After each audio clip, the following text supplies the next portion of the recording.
Everyone in the audience is looking at me. Or more accurately, they're looking at the boy giving the speech on stage.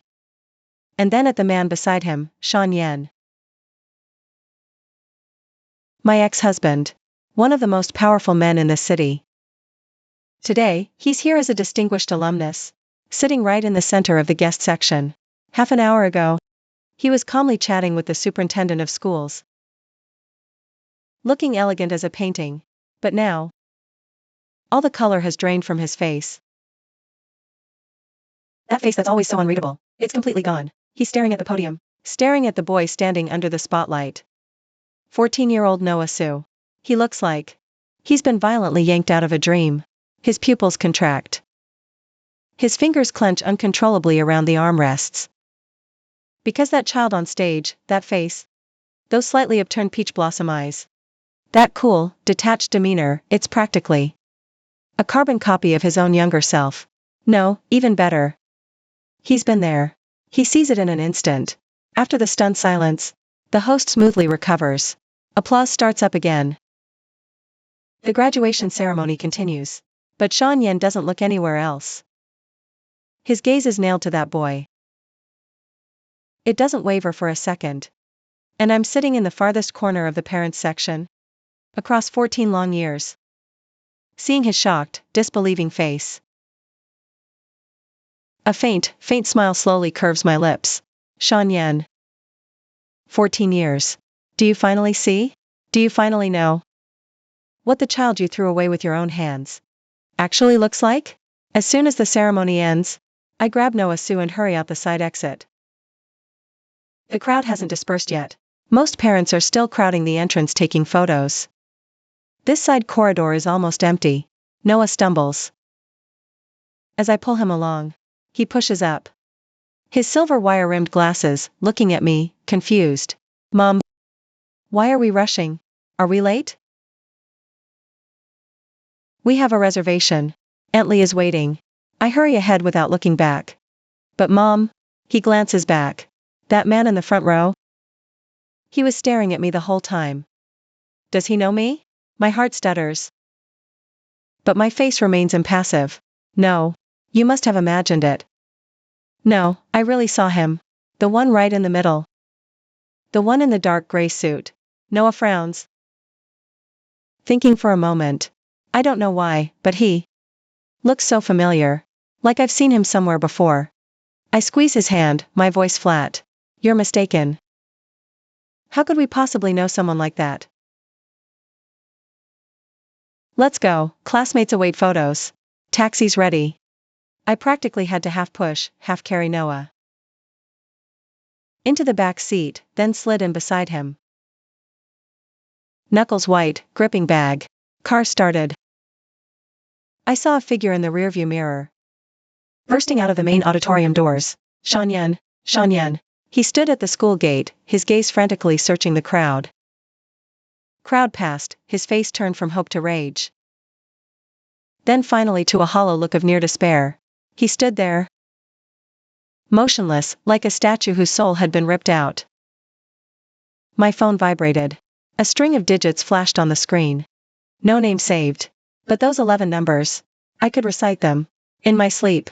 14 years, and he never even changed his number. I didn't answer. The buzzing stopped. Started again. Stopped. Started again. Like an unrelenting downpour.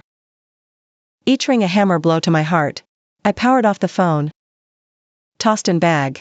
Noah watched from back seat, head tilted. Kids are so perceptive. He must have sensed something. But he didn't ask. He just gently rested his head on my shoulder. And whispered, Mom, you smell nice today.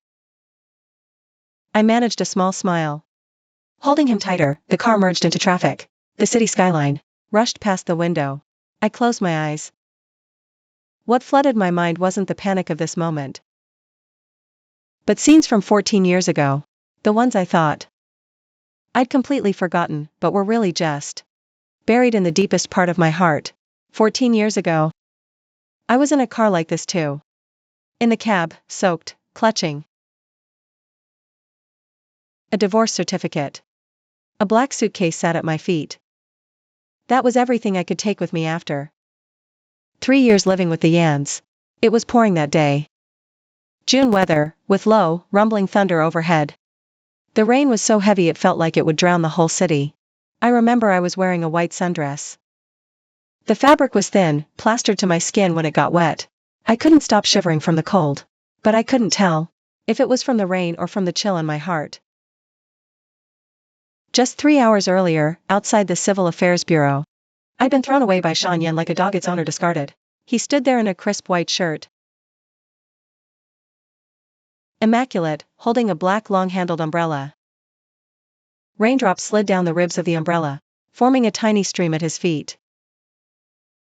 He didn't even let me take shelter in his car. Sign this. He thrust a document in front of me. My vision was blurred, rain and tears mixing together. I couldn't see clearly, but I could still make out the red sports car parked not far behind him. A flawless face at the half-open window. Chang Yue. Sean's first love, the high school queen who went abroad. She came back 3 months ago, like a nail. Driven straight into the heart of our marriage. That was already hanging by a thread.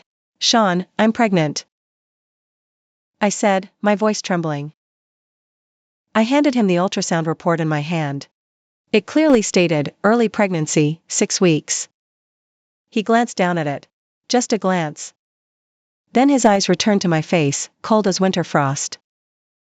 Lin Song, this kind of game is pathetic. I'm not lying to you. This is a hospital report. So? He shot back. His tone carried a contempt I'd never seen before. You think you can use this child to trap me? In that instant, it was like a bucket of ice water had been dumped over my head.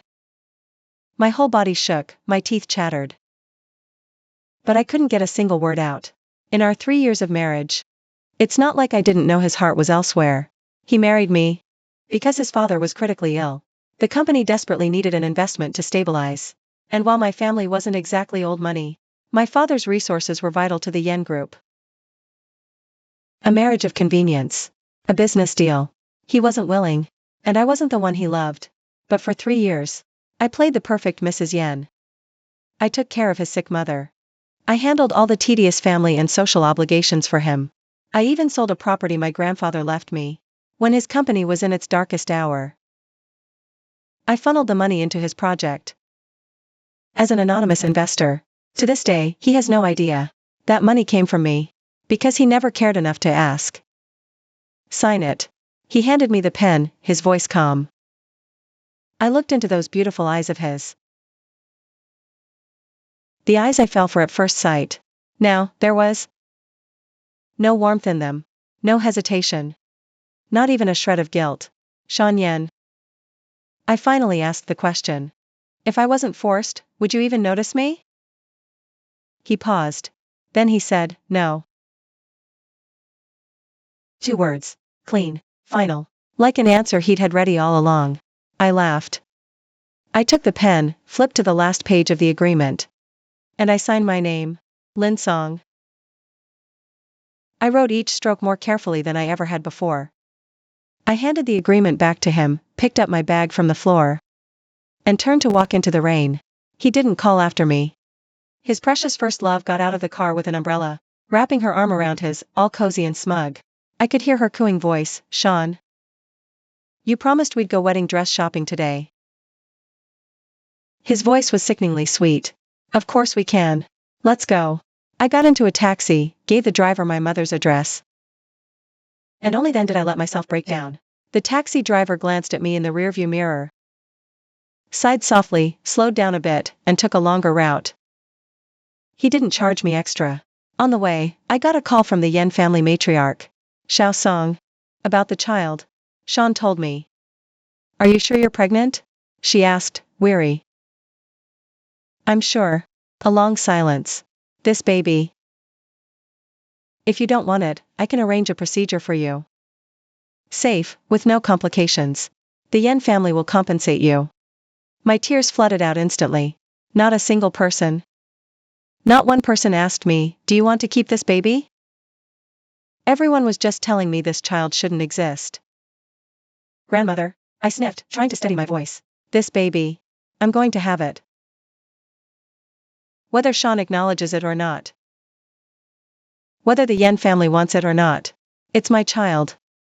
I won't use him to threaten anyone. I don't need anyone responsible. The old lady fell silent. Finally, she said, your stubbornness. It's just like mine when I was young. Then, she hung up. 3 days later, the news of Sean Yen and Vivian Chang's engagement was splashed across every media headline. In the photo, he was wearing a custom-tailored navy suit. He held Vivian in white, smiling, eyes crinkled. It was a smile I'd never seen in the 3 years I was with him. So this is how he smiles. So? He does smile for someone he loves. I turned off my phone, packed my bags, and left the country. I didn't tell anyone the day I left. Not even my mother. I pushed 2 huge suitcases by myself, clutching an acceptance letter for a master's program at some university in the UK. My bank account held less than 200,000 yuan, money I'd secretly scraped together over those 3 years. I meant to buy him that watch he wanted for his birthday. Looking back now, it's pathetic. He couldn't even remember my birthday. And I was actually thinking of buying him a watch. The day I landed in London was late August, the air crisp and cool. Dragging my suitcases out of Heathrow Airport, staring at the unfamiliar streets and the rush of foreign faces, I felt a wave of relief I'd never known before. My belly was already showing a little, but my baggy sweatshirt hid it well. I rented a tiny apartment in East London. A not-so-great neighborhood. Cheap rent, close to campus. The kitchen faucet always leaks. The radiator in winter barely works. Next door lives an international student who parties all night, often blasting music until 3 a.m. But none of that matters. I know what I have to do. I have to bring this baby safely into the world. Raise him. Make him the most exceptional person on this planet. I'm going to fight with everything I've got to live, to become someone who makes everyone do a double take. Not to show Sean Yen. For myself. And I'm going to take back what was always mine. Back then, no one knew the blood running through my veins was half from the Lin family, half from the Song Empire. My grandfather's surname is Song. The Song Empire's standing in the business world back home is no less than the Yan's. But before marrying Sean Yen, I followed my mother's orders. Never mentioning this connection to outsiders. Mother said, Lin Yen match fits. Lin Song? That's a stretch. Since you chose to marry as a Lin, don't drag the Song name out to inflate your worth. I always remembered that. So, in Sean Yen's eyes, I was just a woman from a modest background. Just lucky enough to marry into the Yen family. He never knew that when his father was on the brink, the investment that saved the day was paved by connections. From the father-in-law he looked down on, my father. He also doesn't know the anonymous investor who poured in the massive funds to revive his company later. That money was what I begged for on my knees before my grandfather. He'll find out one day. But not now. Right now, I'm just a discarded woman. A single mother-to-be who fled overseas with her child. I had Noah Sue in the UK. Chinese name Sue, Lin Song. Zhou is a boat. I want him to carry me across the sea of suffering. Labor was hard. Complications. Massive hemorrhage. On the operating table, when I heard his first cry, tears streamed down my face. The nurse brought him to me. So tiny, all wrinkled. But the moment those eyes opened, I knew. Sean Yan's child. Those peach blossom eyes. Exactly like his. I held him and cried in that hospital bed. Then, wiped my tears and started emailing my supervisor. Professor, I've delivered. Can I resume my thesis tomorrow? He replied, are you insane? I'm not insane. I just don't have time to waste. For the next 6 years, I lived like a spinning top that never stops. Day classes, night thesis, weekend jobs. I'd get up at the crack of dawn to feed the baby. I worked as a barista in cafes, a cashier at the mall. Tutored IELTS, did tons of translation. At my absolute rock bottom, my bank account had less than £100 left. I held Noah Sue, hesitating at the supermarket shelf. And I still put back that box of his favorite strawberries. Noah was 3. Big eyes looking up. Sweet voice, Mommy, no strawberries. I want noodles. I crouched down, held him close. Cried silent sobs in the supermarket. That kind of life, it dragged on for nearly 4 years. Until my PhD supervisor got my paper published in a top journal. Until to take notice of this young scholar named Su Lin. Until the headhunters' calls started flooding in, one after another. I got into a top international architecture and design firm. Started as assistant. Promoted 3 times. Became the youngest senior partner in the company's history. But I didn't use my real name. I used an English one. Ava S. Lin. Lin is my last name. If he's taking my name, then we're going all the way. My projects started popping up in all the major architecture magazines. Won a few international awards. I used the design fees to set up my own small, private studio. Took on select, key clients. People with real vision. The numbers in my bank account started climbing. Slowly, but steadily. And Noah. He grew up right alongside this relentless, non-stop life. Quietly. He was terrifyingly smart from the get-go. While other kids were still memorizing their multiplication tables, he was reading pop science books on quantum mechanics. While other kids were glued to cartoons, he was playing with Legos. Built math models. His IQ test results broke the machine. Rerun. Principal came personally,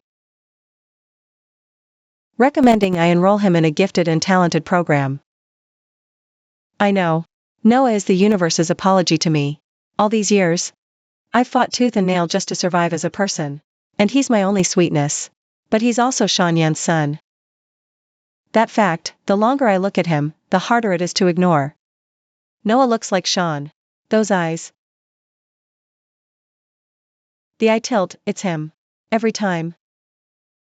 Those eyes blank my mind. I snap out. Because Noah's whole vibe is completely different from Sean's. Sean is cold, aloof, arrogantly superior. Noah isn't like that. He's calm, reserved. But there's a warmth in his eyes. A warmth Sean never had. He'd leave warm water on the nightstand when I came home late.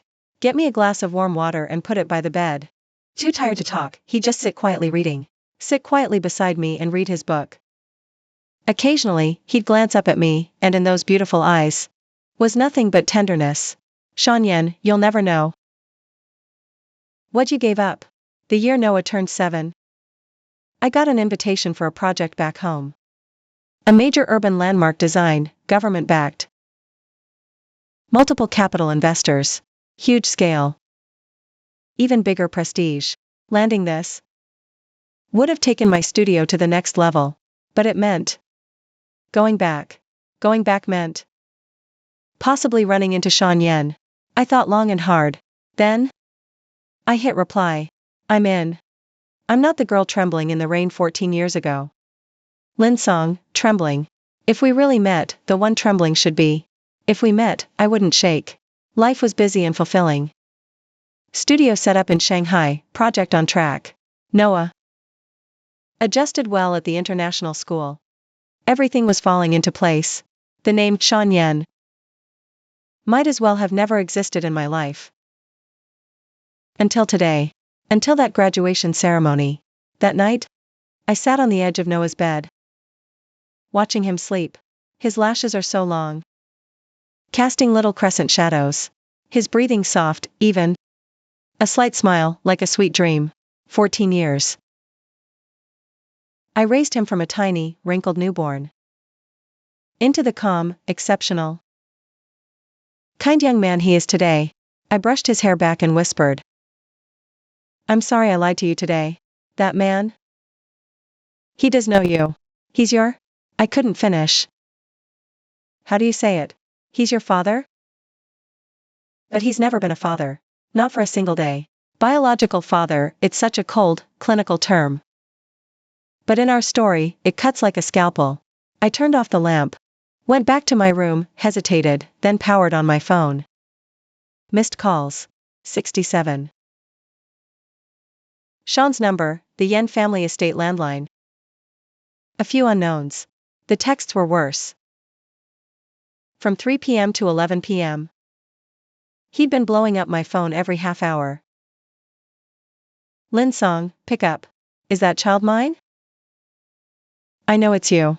Ignoring me won't work. I found him. His name is Noah Sue. 14. Birthday, month, day. Lin Song, he's my son, isn't he? Why are you hiding? Do you know how long I've looked for you? Please, answer. The last message, sent at 11:12 p.m., was just one line. Lin Song, do you want me dead? My hand stilled. Sean Yen, are you actually begging me? Back then at the Civil Affairs Bureau. You threw me away so cleanly. And now you're begging me. I stared at the screen for a long time. I set the phone down, turned off the light, and slept. First thing the next morning, the studio phone rang. My assistant, Xiao Zhou, sounded panicked. Boss Sue, the investor for the East City project suddenly says they want to reevaluate our design qualifications. The email came this morning. Their reason is that our team structure doesn't meet their requirements. I put down my coffee cup and frowned. That project had been in the works for nearly a year. We revised the design 7 times. The client was pleased. Why suddenly reevaluate qualifications? Which investor? The Yen Group, Xiao Zhou lowered his voice. Their group has a new executive overseeing this division. New broom sweeps clean. All partners are being revetted. The Yen Group capital. My hand holding the coffee paused, but quickly returned to normal. It's fine.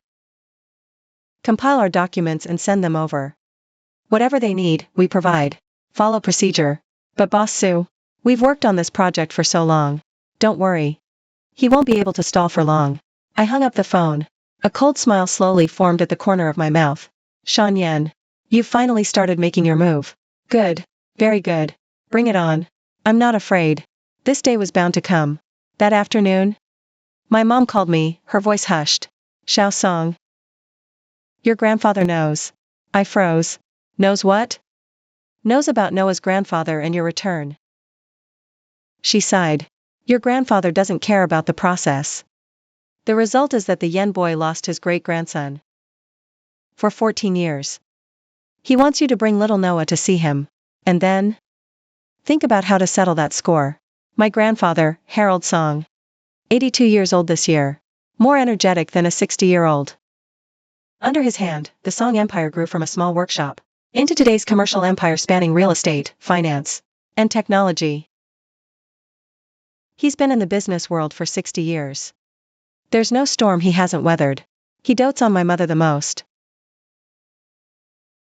I grew up in the old Song family mansion. Grandpa would lift me onto his shoulders and run around, saying as he ran, my precious, all this will be yours one day. But Sean Yen doesn't know any of this. In his mind, I'm the daughter of the Lin family. The old Lins are a scholarly family for 3 generations. No businessmen for 3 generations. The Song family. He doesn't care, and no one mentioned it. My mom said. Before you go back, your grandfather wants you to meet someone. Who? Timothy Chang. The name felt like a pebble tossed into the still lake of my heart, sending out faint ripples. Timothy Chang. I paused, then sipped my coffee. I casually asked, why mention him now? The Changs and Song Empire are in major joint venture talks. They're equal. If they unite in the Yangtze Delta, they'd be practically unbeatable. Your grandfather says, better you handle it yourself than let an outsider get involved. He also said, Timothy Chang, he's your kind of person. My kind of person? Your grandfather's exact words were, both of you seem gentle and mild on the surface, but you're both too stubborn to yield. I chuckled. True. That's Timothy Chang. My doctoral supervisor in the UK and Timothy's father are old friends. Back when I was still working on my PhD, I saw him once at an academic conference. The lecture that day was on urban renewal and old industrial zone redevelopment. Timothy Chang was a keynote speaker. His presentation was professional. Not a single wasted word. His slides were clean and powerful. No one in the room zoned out. After the lecture, a crowd swarmed him, handing out business cards. I just watched from a distance, then turned to leave. But in the hallway, he called out to me. "Noah Sue?" he asked. I turned. He stood in the corridor's light, wearing a dark gray trench coat. Tall, with broad shoulders. His features were handsome but not flashy. The whole man was like a sword sheathed in its scabbard, steady, reserved, yet with a sharp edge just hinted at. "Mr. Chang," I nodded. "The lecture was brilliant." "Thank you." He smiled slightly. He smiled faintly, eyes bright. "I read your paper. The one published in JA. On the connection between architecture and urban memory. It was very good. I agree with several of your points. But I also have some reservations." I was a bit taken aback.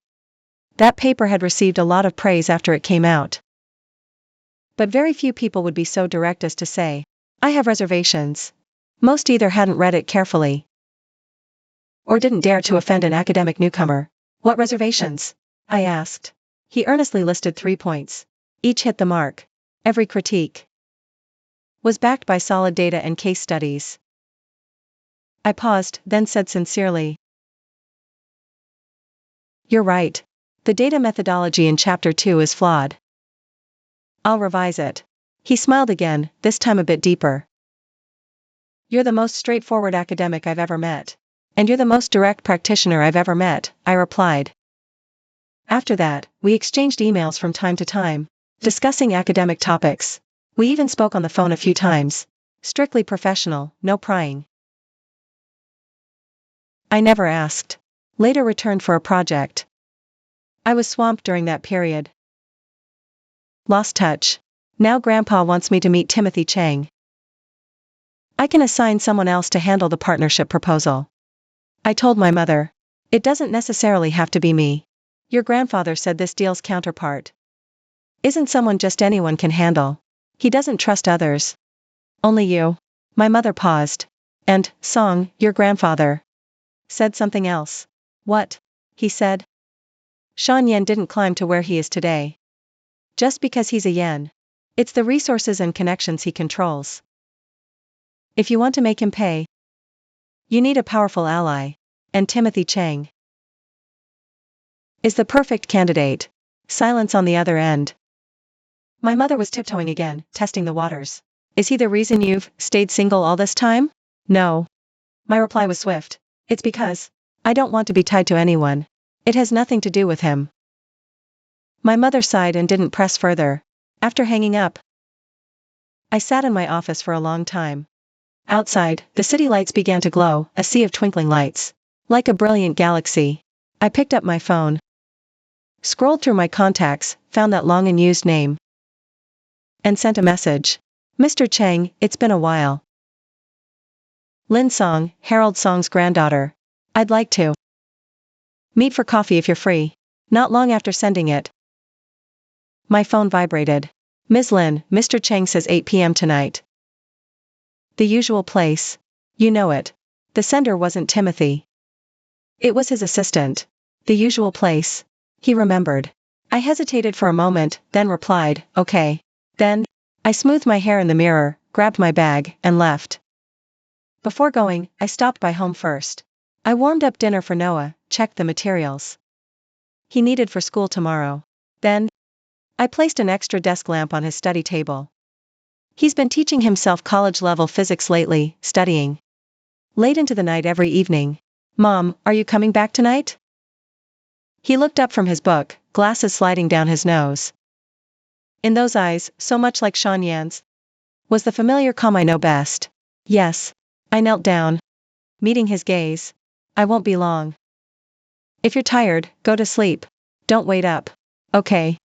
He nodded and looked back at his book. After a pause, he added, be careful. As I left, I glanced back at him. He sat under the lamp. His profile quiet, like a painting. Sean Yen. When you were scheming against me, did you ever wonder what kind of man your son has grown into? I rebuilt the home you destroyed, with 14 years of blood and tears. You think you can just take it back? Dream on.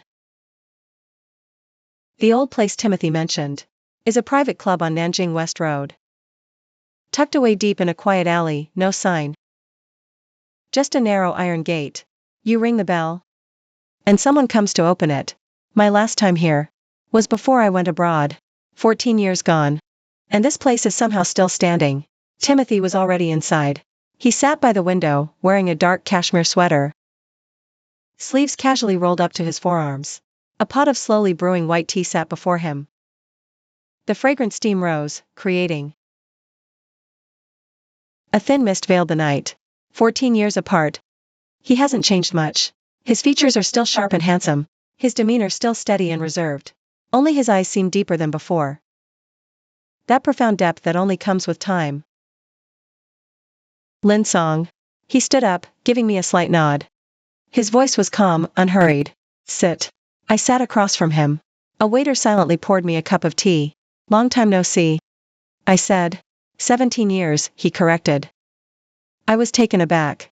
Last time was 2007. London. You were finishing your PhD. I was surprised. He remembered so clearly, but kept my expression neutral. You have quite the memory, for things worth remembering. He lifted his cup, gaze on the tea. That paper you published. In JA. On the connection between architecture and urban memory. I've always remembered it. The projects you did later. I've kept tabs on them too. That landmark design after you returned. City's window, got great feedback. Thanks, I paused.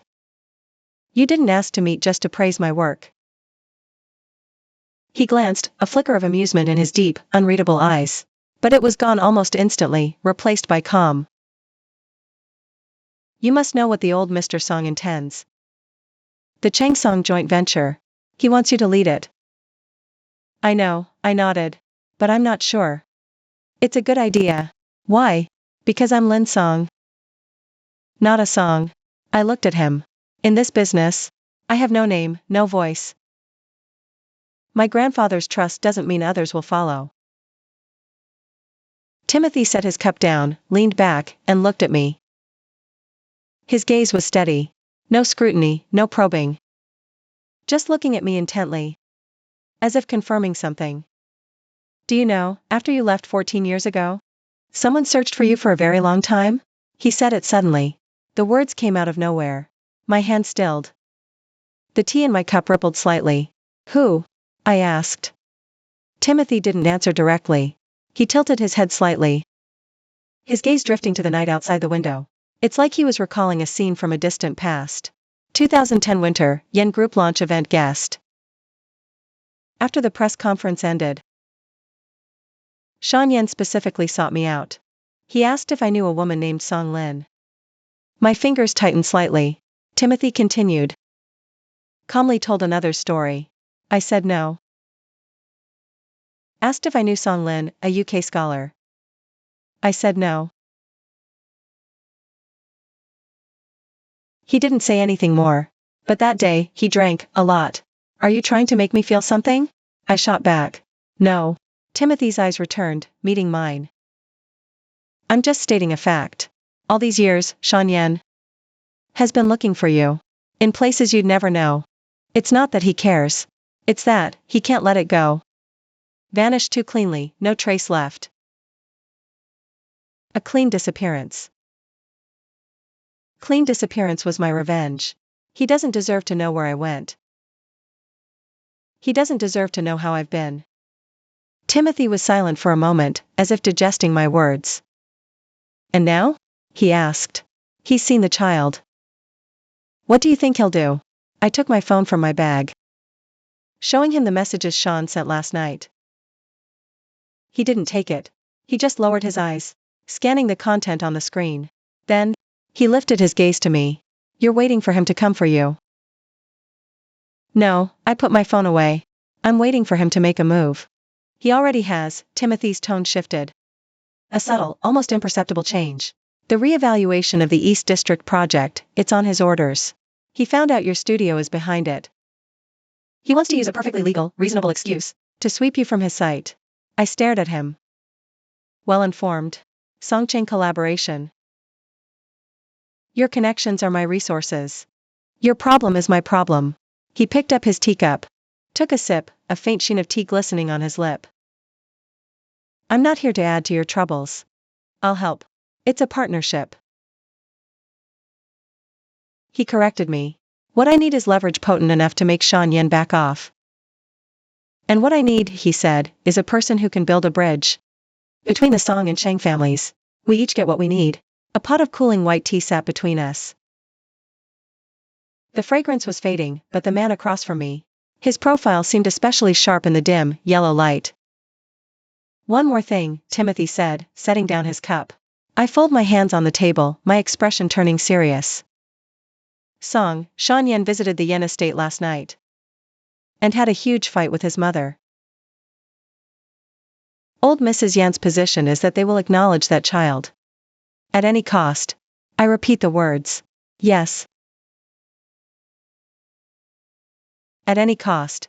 Including going to court. Exposing your identity, dragging you into a public fight. That neither of you can afford to lose. My heart plummets, but something else surfaces. Even before my anger, cold, hard clarity. He can't win. I say, my voice flat as a pane of glass. I'm not that Lin Song from 14 years ago. I have my own career. My own independent income. A stable home. A good environment. Noah Su is 14. The court will consider his wishes. When deciding custody. And Shan Yen? For 14 years, he hasn't been a father for a single day. He has no legal advantage. But you have a disadvantage. Timothy Cheng says. You're Noah's mother. But you're also a woman who's suddenly appeared in the public eye. Shan Yen has power. Shan Yen has influence. The powerful control the narrative. He can paint you as a scheming mother. A woman who hid a child out of spite. Who'll stop at nothing for revenge. And your years of silence. That will be your biggest weakness. Because silence implies consent. The room falls quiet for a moment. Then I won't let him take it to court. I say. Timothy looks at me, his gaze turning more scrutinizing. How do you plan to do that? I plan to make him give up himself. The moment the words leave my mouth. Even I think I sound insane. Make Shan Yen give up. That Shan Yen. Timothy doesn't laugh, just watches me silently. Then nods. Okay. He says. I'll help you. I look at him. By the time our meeting ends. It's past 10 at night. Timothy insists on driving me back. His car is a discreet black sedan. The interior is simple, clean, devoid of any extra frills. Soft music plays, Chopin's nocturnes. The melody flows like the night itself. Do you still have feelings for Shan Yen? He asks suddenly. His voice blends with the music, casual yet deliberate. I turn to look at him. The passing neon lights from outside cast shifting shadows across his profile. No. I say. Not a single one. He doesn't press further, just gives a slight nod. As if confirming an answer he already expected. The car stops at the entrance to my apartment complex. I thank him. And open the door to get out. Lin Song. He calls out. I turn back. He sat in the car, one hand resting on the steering wheel. The dim glow from the dashboard outlined his silhouette in a hazy contour. The next few days won't be easy, he said. If you need me, I'm here. I paused, then smiled. It was the most genuine smile I'd had since returning home. I know. Back at the apartment, Noah was already asleep. On his desk, a glass of warm milk sat with a note tucked underneath.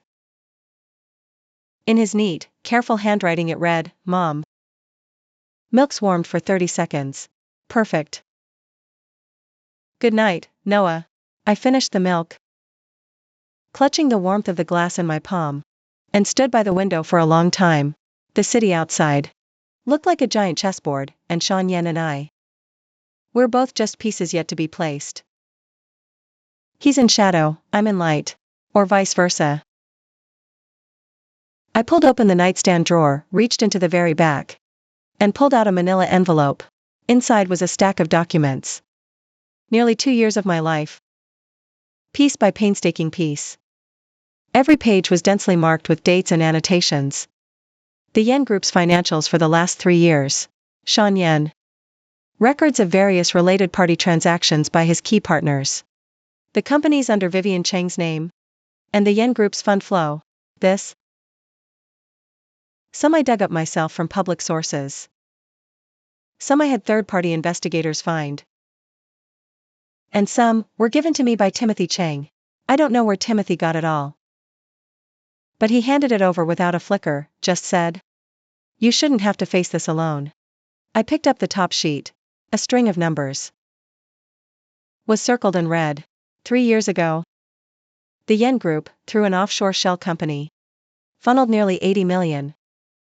Into a film and culture company under Vivian Cheng's name. On the books, it was a legitimate film investment. But that project never actually got off the ground. The money vanished. And this is just the tip of the iceberg. Sean Yen. You think you can push me around however you want? You're wrong. I've been waiting for this day. The next morning at 9 sharp. My phone rang. Caller ID, Sean Yen. Sean Yen. I picked up the phone, stared at it for 3 seconds, then hit answer. Hello? Silence on the other end. For about 2 seconds. Then a man's voice came through. Hoarse. Low. Like he hadn't slept all night. Or smoked a whole pack. Lin Song. It was Sean's voice. 14 years since I'd heard it. But it was the same voice. The one that had whispered wife in my ear 1,000 times. But back then, when he said it, it felt like he was just checking off a task. Cold, mechanical, lifeless. This Lin Song now, though, there's something in his voice. Some unreadable emotion. Mr. Yen. My tone is flat. What is it? Another pause on the line. He's obviously caught it. My choice of address. Mr. Yen. Not Sean. Not ex-husband. Not even some carefully avoided term. Just the most ordinary, the most distant, the most utterly emotionless Mr. Yen. Can we meet? He asks, his voice tight. I need to ask you. In person.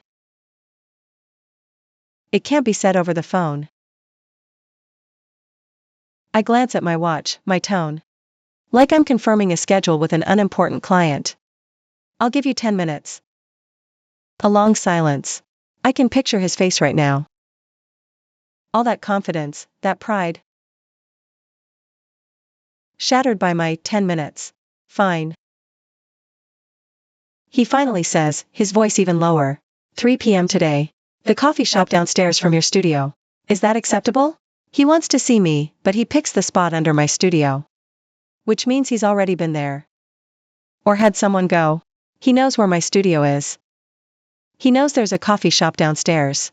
He might have even already sat in that shop, waiting for me to show. Acceptable, I say, but there's one thing I need to make clear. What? Noah Su is my son. He is not a bargaining chip.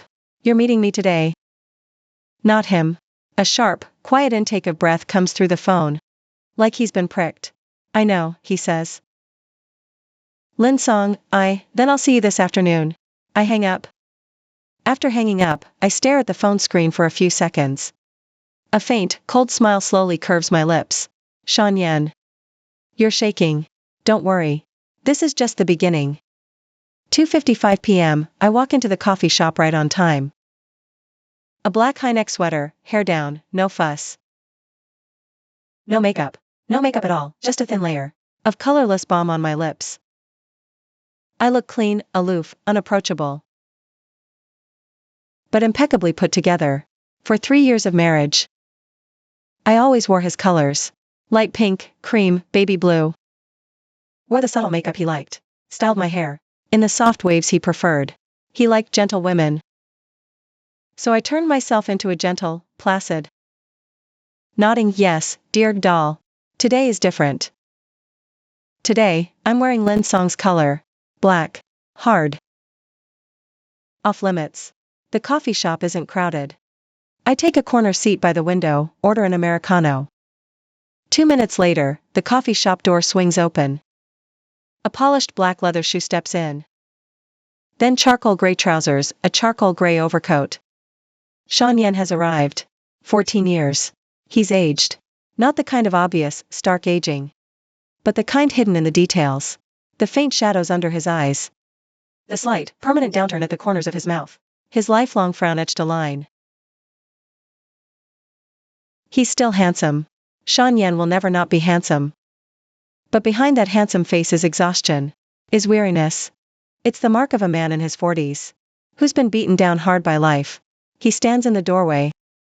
Spots me instantly, and his step falters. Then he walks over. I don't move from my seat. I don't stand up. I don't offer my hand. I don't even bother to look up at him. I just take a slow, deliberate sip from my coffee cup. He sits down across from me. A small, white round table between us. The distance between us is less than a meter. He stares at me, hard. I keep my eyes down on my coffee. Lin Song. He says my name again. His voice is even lower than it was on the phone, like he's straining to hold something back. Talk. I set my cup down and finally look at him. 10 minutes. Starting now. His gaze flinches, as if stabbed. A man like Sean Yen, probably in his entire life. No one has ever treated him like this. In everyone's eyes. He's the untouchable head of the Yen group. He's at the pyramid's peak. He looks like a caught schoolboy. Sitting there, fidgeting, his lips moving soundlessly a few times. Before any words come out. I'm sorry. He finally manages. For what? I ask. For everything. His voice is trembling. For what happened 14 years ago? Don't. I cut him off. You don't owe me anything. What happened back then? I signed the papers. We're even. His mouth opens, words forming, but I shut him down again. Mr. Yen, you didn't come here today. Just to apologize to me, did you? Spit it out. He takes a deep breath, like he's fighting to get a grip on himself. Lin Song. His eyes lock on mine. Is Noah Su my son? Outside the window, rain has begun to fall. A fine, dense drizzle patters against the glass, blurring the street view beyond. I look at him. I look at him with perfect calm. Like I'm looking at a stranger I barely know. No. I say. He's not your son. His face goes pale instantly. I know you're lying. He says, voice low and tight. But the obsessive, desperate edge in it is impossible to hide now. He looks exactly like I did as a boy. Is that your son? I let out a soft, bitter laugh. Mr. Yen, the world is a big place. People can look alike. It happens. I'm going to grab my bag and leave. Suddenly, his hand shoots out and clamps around my wrist. His grip is crushing. I can feel it. The sharp pain of bones grinding. His fingers are burning hot, feverish. That hand holds onto me like a vice. Like I'm his last lifeline. Lin Song. Look me in the eyes and tell me. He really isn't my son. I lower my gaze. Staring at the hand gripping my wrist, then slowly lift my head. I look into his eyes. They're bloodshot. Exhausted. Filled with a near-maniacal obsession. And tears. Sean Yen is crying. This man, when did he ever cry?